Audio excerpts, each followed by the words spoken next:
Geckos and grasshoppers, worms and watermelons, elephants and Escherichia coli, man and mushroom. All so different in form and function, but amazingly the same in how their form and function are determined. First, all these organisms are made of one or more cells, and every cell of every living thing on Earth contains all the information it takes to create and duplicate and make variations of itself. That information is stored in a very long but quite simple double molecule called DNA, or deoxyribonucleic acid.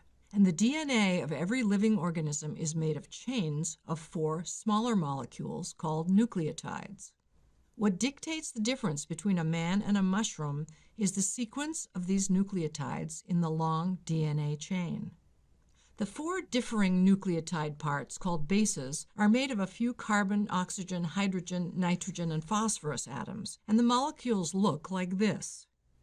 And each of these 4 bases is attached to an identical backbone molecule, a sugar called deoxyribose, the D in DNA, and a phosphate group.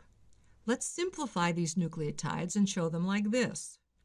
So, a single sequence of nucleotides joined by their common sugars would look like this. And the DNA molecule where such sequences are stored looks like this. But how does a simple molecule dictate the form and function of millions of different living things? You can think of DNA as a great library of information that is used to do one thing and one thing only: direct the building of different protein molecules. And it's the proteins that build the cells and keep them functioning and changing and reproducing. Here's where the familiar word gene comes in. If your DNA is a library of information, a gene is a book in that library. A gene is a segment of the DNA molecule.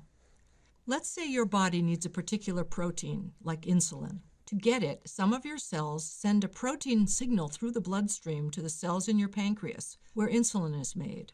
That signal protein tells other proteins in the cell's nuclei to open up a part of the DNA double helix, the insulin gene, and start making insulin proteins. As soon as enough insulin has been produced, another signal protein comes to the pancreas's cells that tells them to stop making insulin. It's like looking up a book in the DNA library about insulin and then putting it back when you're done.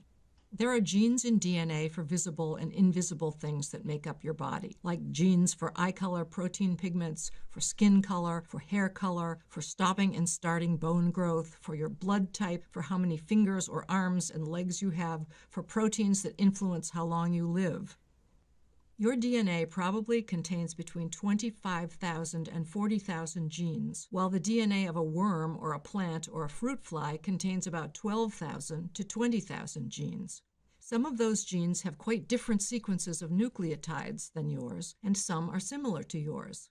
Though it happens infrequently, our own nucleotide sequences can change as the result of spontaneous or environmental damage, which might remove or shift a nucleotide position. This changes the gene involved and can then change the protein.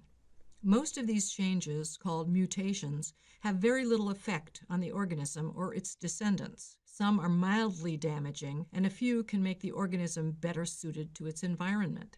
It is these tiny changes in DNA gene sequences happening over millions of years that create the differences among living organisms. From geckos to grasshoppers, worms to watermelons, elephants to Escherichia coli, and man to mushroom.